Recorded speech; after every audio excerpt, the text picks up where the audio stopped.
Mike, I know Trace, it's not like he's bad tonight, but he's not quite as dominant as he's been the last few games. How have you seen this team maybe grow up around him in its ability to play off him when he's playing well, but also if maybe a team is really slowing him down a little bit more than the average, other guys just fill those gaps so easily? I think Trace slowed himself down. He's the one that missed a lot of chippies around the rim. But when I look at the stats, he had 18 and 12 rebounds, 10 rebounds. That's a man's game, I think. He's not going to make every shot that he gets around the bucket, but it put pressure on the defense to have to guard him. And tonight he missed a lot of shots that he's been making.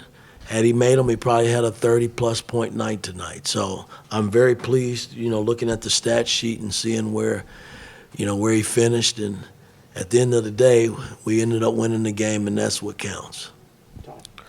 Mike, when a player like Jalen gets off to the outstanding start he did, and as you mentioned, some of the other guys, were missing some shots, what does it do for the rest of the team to kind of allow Jalen's efforts to make them relax and then play their way into the game? Well, again, here's a freshman that's played very, very well for our ball club this season, and he did get off to a hot start, and we needed every bit of it because Ohio State got off to a great start, and he was basically the only guy that was putting the ball in the hole. But our defense stayed solid, and then that 3-minute mark of the first half is when we made our run. We went on, I think, the 15-0 run, and that's basically, I think, what sealed the game for us.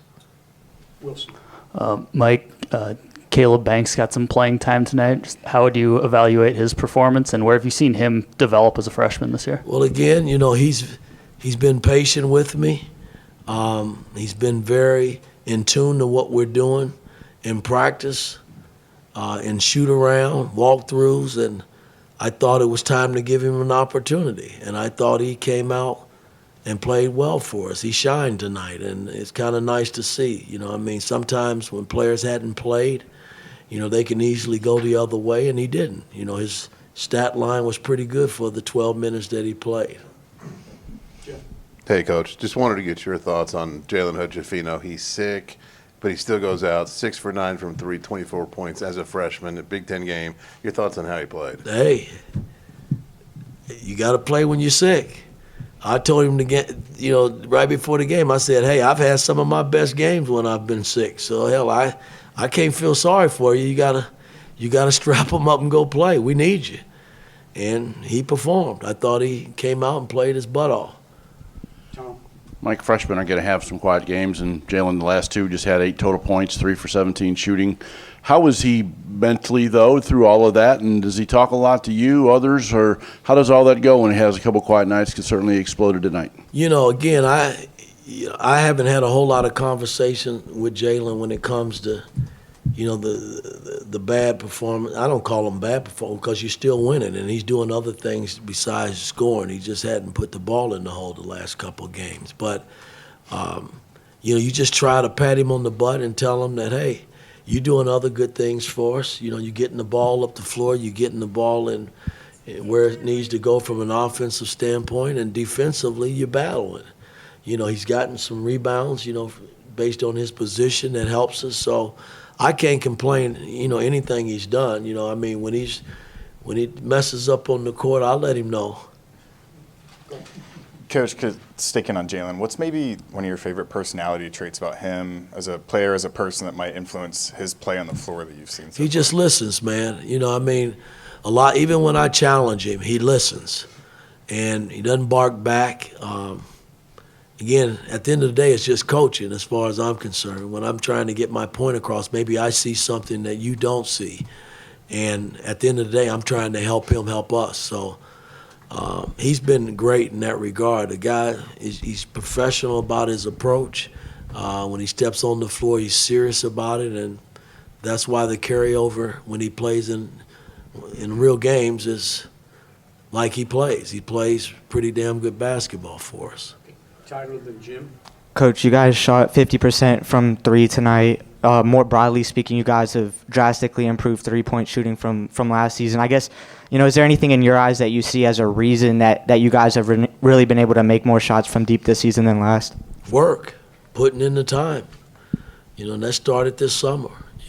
Guys knew that they had to improve, from the three-point line because we weren't very good last season. And everybody's put the time in, and you feel good now when the shot goes up that it's going in. I mean, we don't make them all the time, but for the most part, we've shot the three ball pretty well this season. Jim. Mike, you talked a little bit about Caleb Banks a little bit earlier.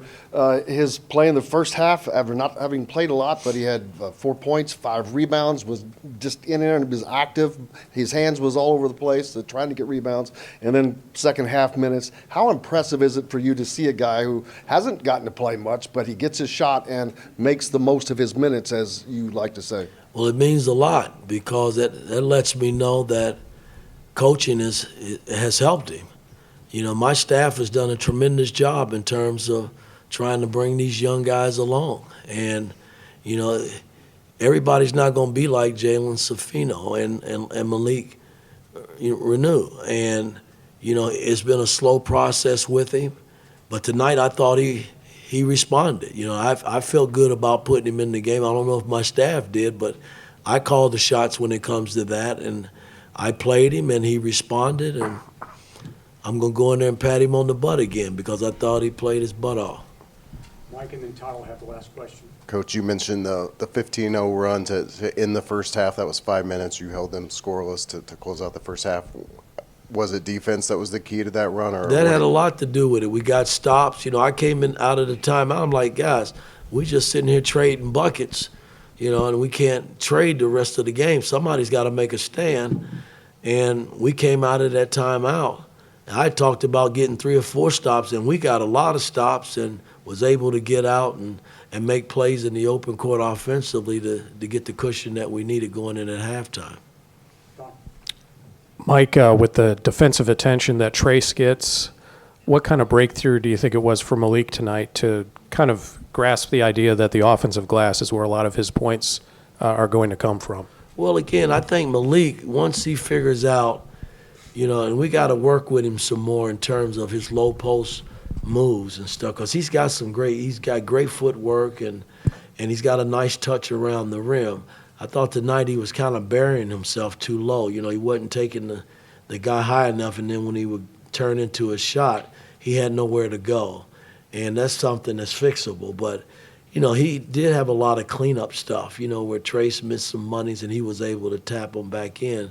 But, Malik's got a big body, and, I'm on him a lot about using his body because he is talented enough to do that. All right, Coach, thank you.